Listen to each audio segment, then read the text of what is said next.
Bryan, you're up and take, and you're rolling, Tony? Yeah, absolutely. John just gives the nod, man, yeah? Yeah. And we're away. Brian, lovely to meet you. This seems a long way away from studying police science, doesn't it? It is a long way away, and yet not so far away, because a CIA officer who I play in Argo is a police officer in real life, yeah. So it did come in useful. But did your parents really not want you to be an actor? No, it's not that they didn't want me to be an actor. My dad was an actor, and they met in an acting class after the war in 1948. And it was the usual up and down road, you know, good years and bad years, mostly bad years, which is the plight of most actors. It's fair enough. But it's gone well for you. I think they'd probably agree, would have agreed at this point. This film, tell us a bit about it for people who don't know.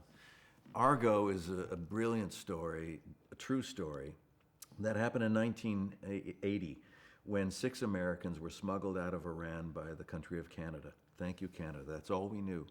Then fast forward to the end of the Clinton administration, declassified files, and we learned that the true story of Argo is that it was a CIA operation from the beginning. That a Canadian, quote unquote, filmmaker goes to Iran to scout a location and smuggles the 6 back out as if they're part of his crew. It's unbelievable, and yet it was true. It was a success story without one shot being fired or anyone being hurt. Another side of this film is the whole take on Hollywood. At one point, one of the actors says it's like working in the coal mines. You can't wash it off. Is Hollywood that bad? Well, Hollywood is interesting because it attracts. It's like a flame to moths of the world. Some are good moths, some are pretty moths, and some are really horrible, ugly moths. And you could get burned up easily because it's a factory. But all in all, I think it's still true that the cream rises to the top. And if you stay in it long enough, you get some breaks, truly talented people will be able to tell some really wonderful, compelling stories. One of the truly talented people would be Ben Affleck, I think. Yeah. Was he part of the attraction to do this? It was. I mean, it was very flattering when I heard that he wanted to see me for this role of Jack O'Donnell.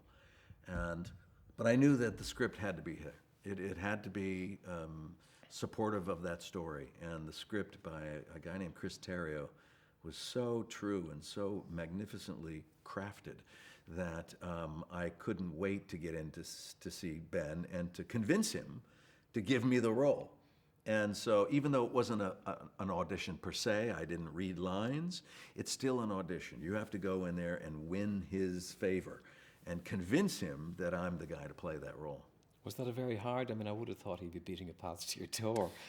Well, he asked me to come in, and so that was flattering, but I didn't know where I stood in the pecking order or anything like that. But I just had a take on it. I had an opinion of who Jack O'Donnell was and how his relationship with his character Tony Mendez, and it worked. We agreed on everything we were talking about and sharing experiences and ideas, and it worked out to my favor.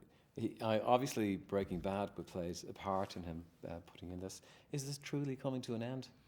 Oh yeah, we have 8 more episodes of Breaking Bad to shoot, and then we'll all walk away. What's your own theory for why it's been so successful? I think my character of Walter White is universally relatable. He's a man who struggles to pay the bills, to keep his family together, to do the right thing, resisting temptation, all those things. And then he has a special needs son who needs extra money and extra therapy, and he has to have a second job to do that. He then finds out he's got terminal cancer and he's going to die within 2 years. That's a bad hand to be dealt. So the sympathies were with him. He chooses to do something that was very rash and hasty and bold, though, to become a drug dealer to make as much money as he can for his family before he dies. A simple plan. It goes anything but simply. Your part in it changed completely over the course of the series. Was that challenging for you to play almost 2 different sides of the same man? Not challenging. It's like catnip to an actor. You scratch and claw to get close to characters like that. The playground. You're not just on a swing. You have the merry-go-round, you have the slide, you have the swing, you have all kinds of things at your disposal. It's the best arena for an actor you could ever imagine. So for a long time, you were the guy from Malcolm in the Middle. Now you're Yeah. the guy from Breaking Bad. Yeah. Is that going to be as hard to lose?